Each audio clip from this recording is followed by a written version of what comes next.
かぼちゃ、丼、バジル。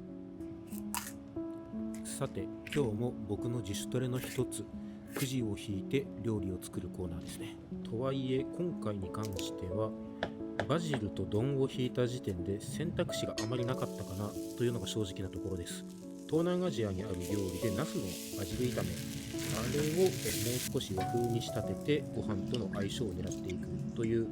方向性で料理を組み立てています。ただ、せっかくならもう少し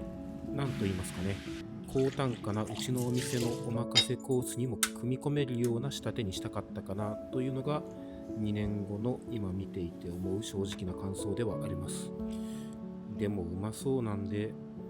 まかないでもう一回作りましょうかね。いただきます。